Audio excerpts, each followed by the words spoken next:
Folks, greetings again, folks, and this is the fourth video in our series.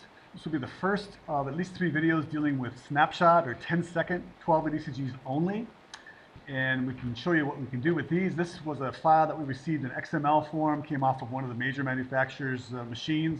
And what we see here is a normal looking 12-lead ECG. We can see this is actually a fake name. It's not a real name for the patient. We'll see why we named them that in a later video.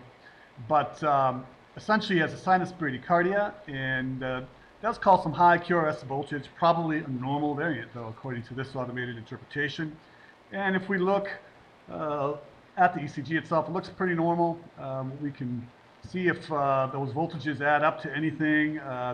He certainly doesn't meet Sokolow-Lyon criteria for left ventricular hypertrophy, nor does he meet Cornell voltage criteria. You've got to have a sum of the R wave in AVL and the S wave in V3 greater than 25 in a male, and that's not the case here. So we have a normal conventional ECG, and we will move on and look at advanced ECG next.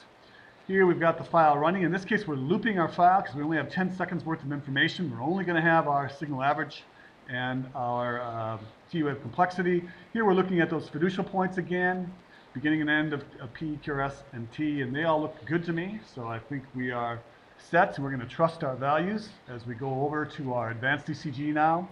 Now here we see some red flags right away in the advanced ECG. We see, for example, the peaks QRST angle at 81, which is abnormal and lighting up, and that spatial mean QRST angle at 87 is also high. And we see Cornell voltage lights up for us, but in fact it's less than 2.5. So conventionally from the ECG textbook, this is not LVH. Same thing for that Cornell product. We do have a spatial ventricular activation time that is long as well. Let's go look at the loops. We see frontal QRS maximum vector, so where that blue loop goes, is at about 5.8 degrees. That's abnormal. That should be more positive than 20 in the frontal plane. This horizontal plane loop of the QRS also looks a little posteriorly directed, and you can see about minus 27 degrees. Remember how the healthy guy looked and how this differs from that. If we go back, and that was video 1 for the healthy guy, and here we see this dissociation between the T-wave axis over there, plus 168 degrees, and then basically 0 degrees axis for the QRS in the left sagittal plane. So we have some abnormalities. These kind of suggest LVH to me, just as an FYI. Let's go look at our waveform complexity here. We're looking at the QRS and the T waveform complexity, again by singular value decomposition. And in this area, we don't have abnormalities. We see no red flags lighting up in terms of the PCA ratio or any of the other ratios that we look at.